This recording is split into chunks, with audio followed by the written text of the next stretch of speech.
Hey everyone, I've been talking about the Joker last lap, including all the tie-ins and the main series. Today we're covering the final part. Thanks for checking out this video, and be sure to subscribe for more content on comics, new and old.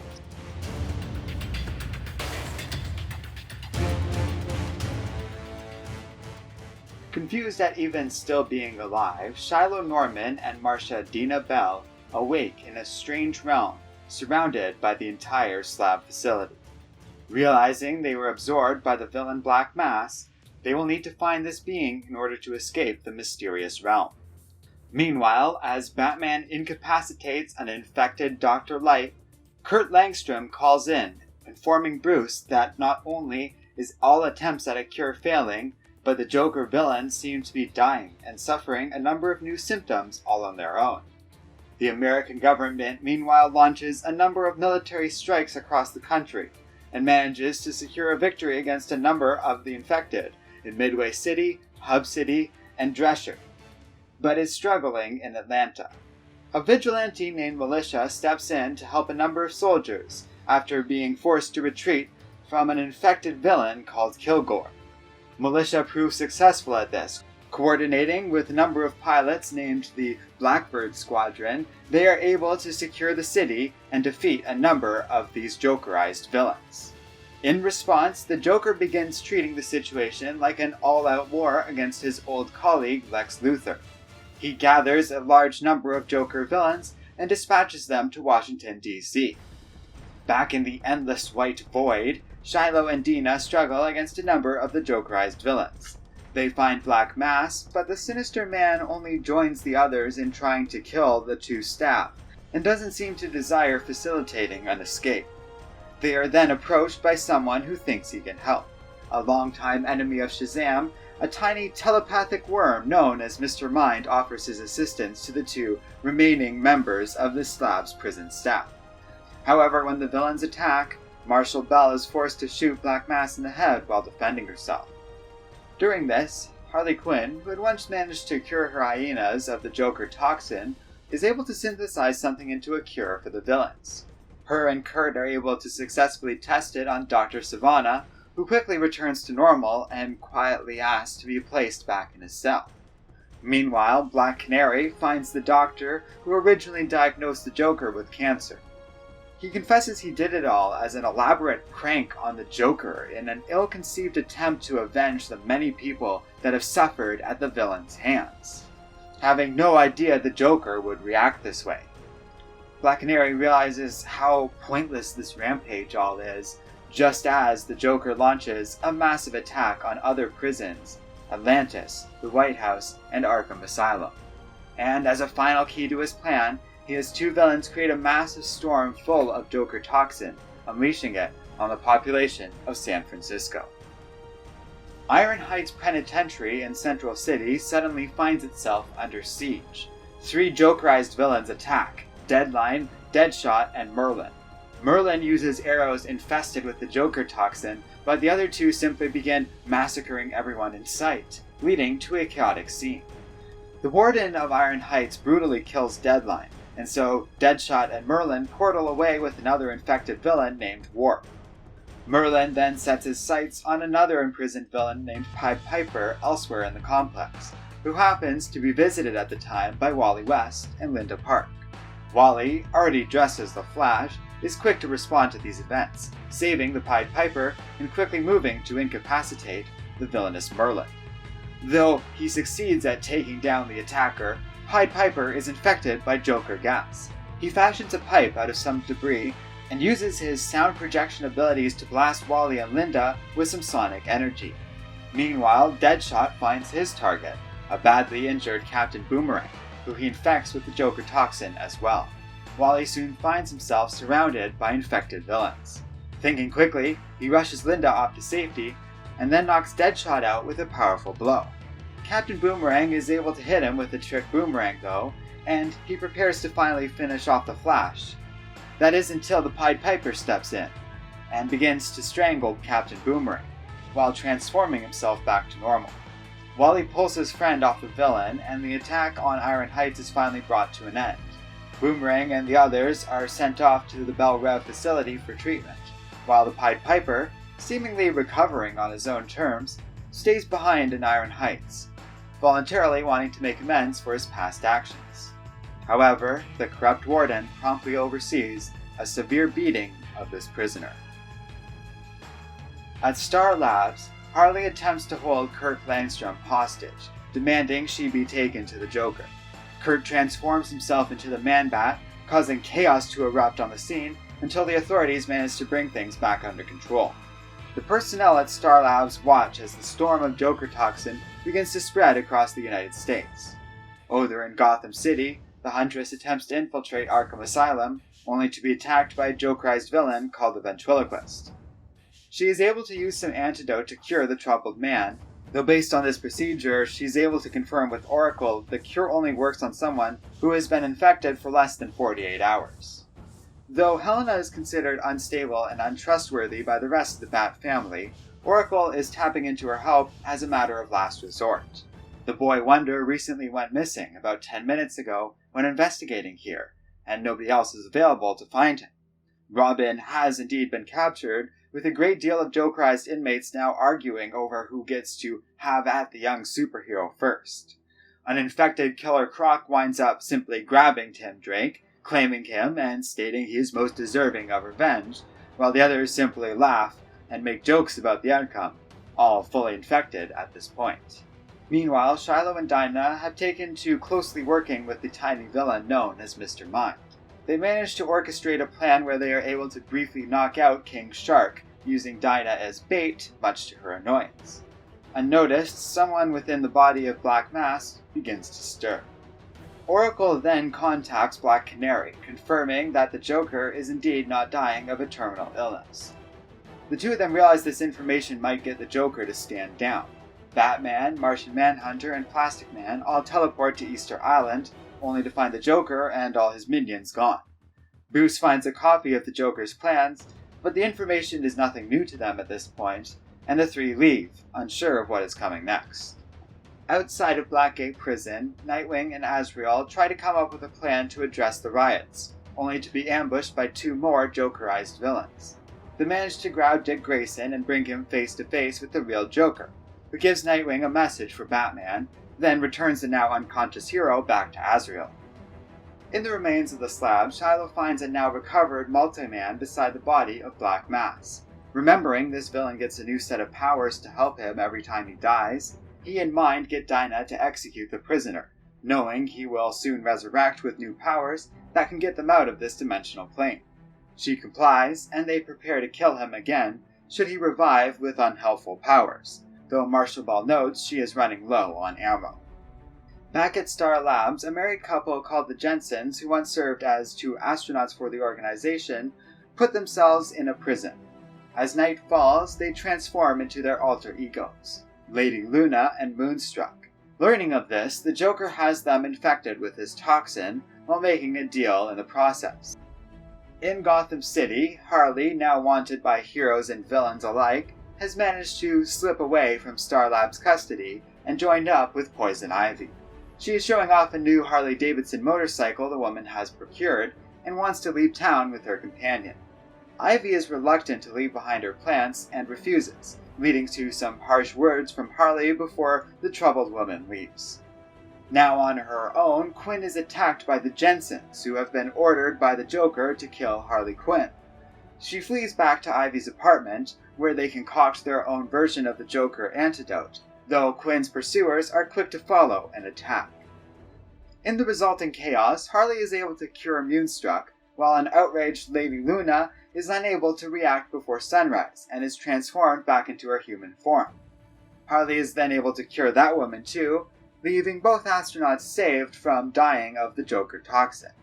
However, as an effect of Quinn's quick and untested work, Moonstruck now only transforms into its alien form during the day, while Lady Luna will continue only transforming at night. The couple realize they will never be in the same form together again, and despair as Moonstruck tries to attack. Ivy is easily able to bind the two and leaves with Harley. The women are able to reconcile past their earlier argument and agree to go to Metropolis together. However, they will need to find a new motorcycle, as Harley's first bike was destroyed by the Jensens. The Joker then prepares for a showdown with Batman, while Huntress is chased through Arkham Asylum looking for Robin. She eventually learns Croc took him down into the sewers, at which point the villain attacks her. During a dangerous underwater struggle, Huntress spots a torn Robin costume along with a pile of bones picked clean. She manages to knock Killer Croc down once they surface and savagely beats him with a lead pipe. Bluntly, the troubled vigilante reports to Oracle that Robin is dead. In Antarctica, 2 researchers are attacked by an infected Doctor Polaris. He cruelly rips their bodies apart using his powers over electromagnetism, and fails to notice a small tracking device they were carrying. Far off in Death Valley of California, the Justice League is dropping off 3 members of the Royal Flush Gang, all now cured of the Joker toxin, and now to be housed in a temporary detention camp here until the authorities can find a new place to imprison them, with the slab now gone. They grimly inform a guard that the rest of the gang is dead. Having gone too long without the antidote, many villains are now either dying or facing a permanent infection. Superman then detects a massive magnetic storm brewing around the South Pole, disrupting communications and their teleportation technology, so the team races off to investigate, though Plastic Man is injured by the broken teleporter and winds up freezing solid when they arrive in Antarctica. There they determine Polaris is trying to shift the Earth's axis, which would cause widespread destruction and a permanent change to Earth's environment. Batman worries that Polaris, already unstable before the Joker toxin, is extremely dangerous in his present form and urges caution. The Dark Knight is ignored, however, and indeed, Dr. Polaris is able to overpower the entire team, nearly wiping them all out in an impressive series of attacks. However, the Flash, whose suit is composed of the Speed Force itself, and thus lacking any magnetic material, proves immune to Polaris' powers, and he is able to get the rest of the team to safety.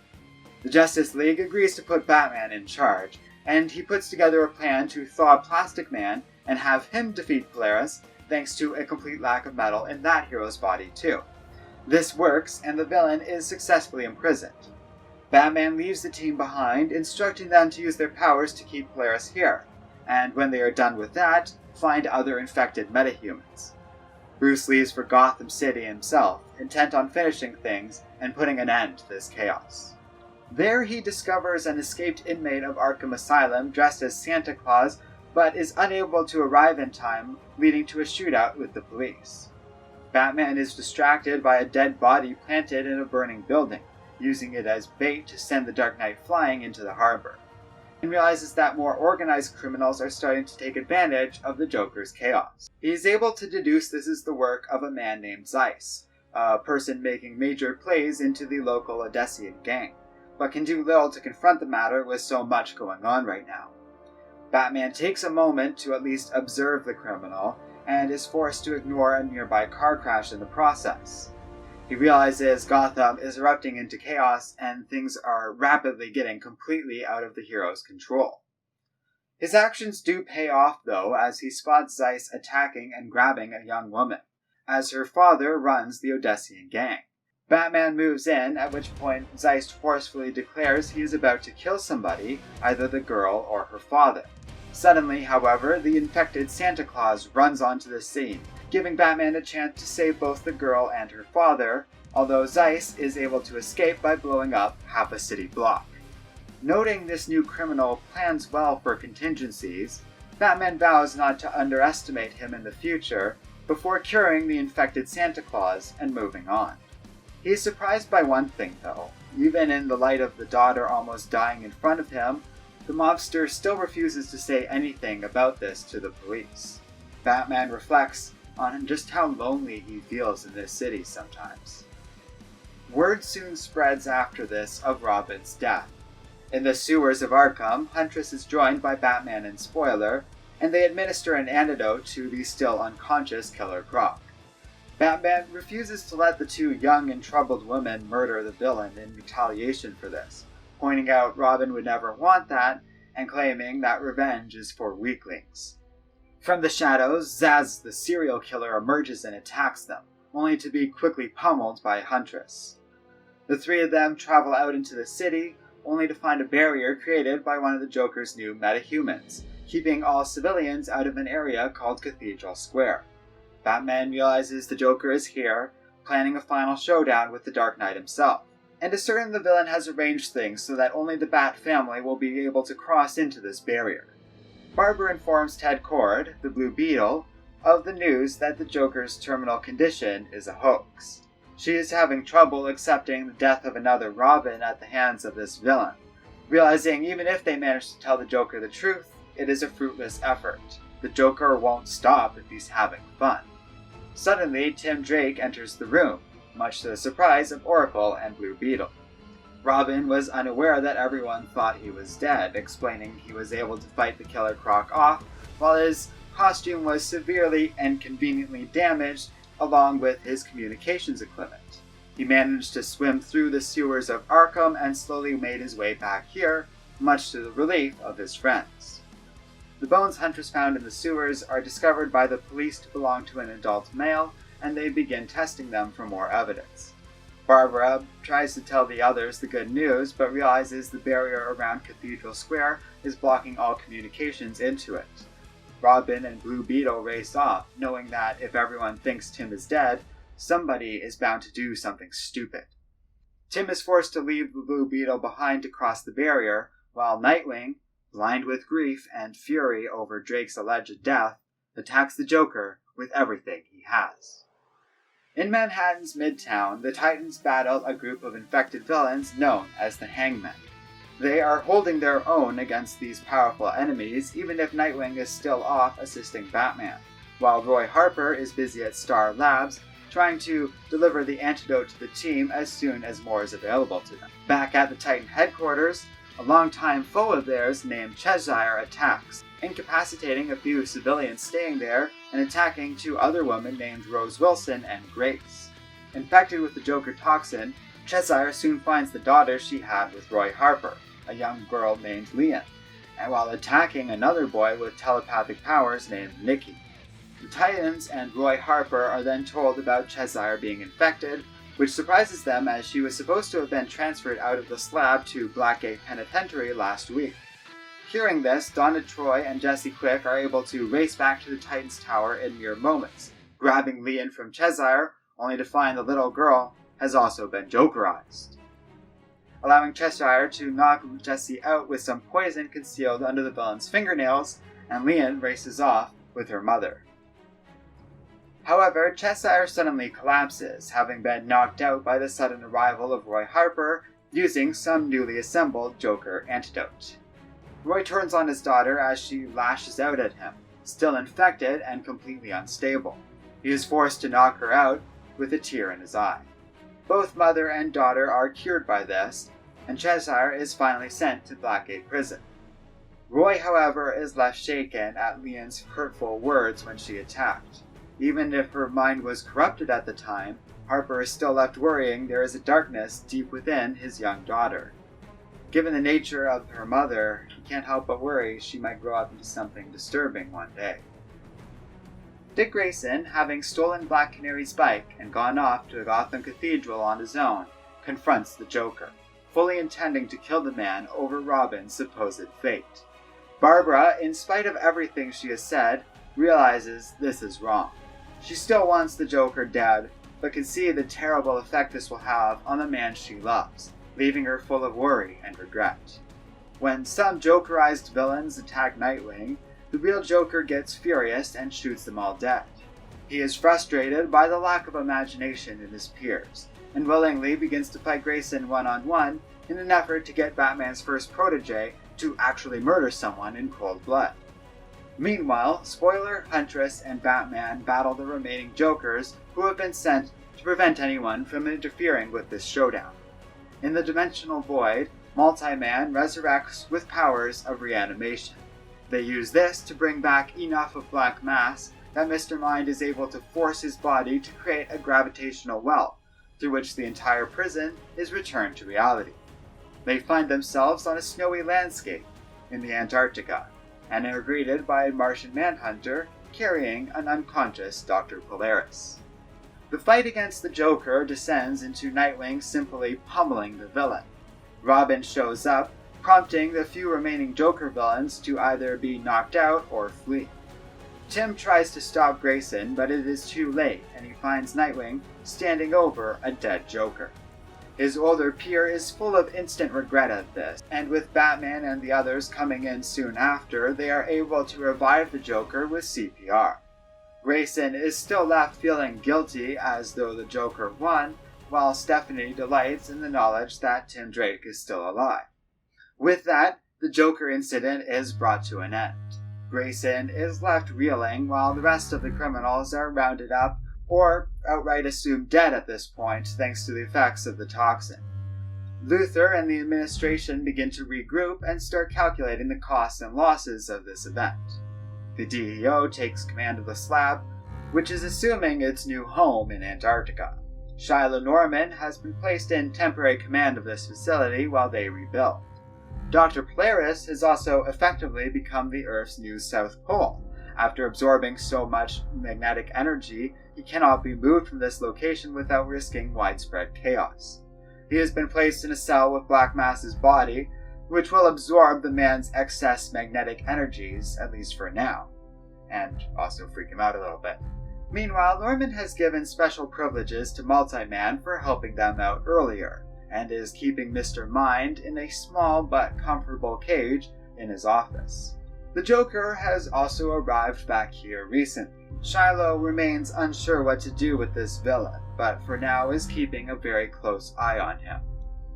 It is for the Joker's protection as much as anyone else. Many criminals now want him dead for the way he infected them. Shiloh feels that without an audience, though, the Joker is powerless and incapable of getting the last laugh. So he has him kept alone in solitary confinement, far away from everyone else. Still, he can't help but doubt that somehow the villain won. On her monitors, Barbara Gordon watches the Joker for a while before shutting off her computer. She rolls away, despondent.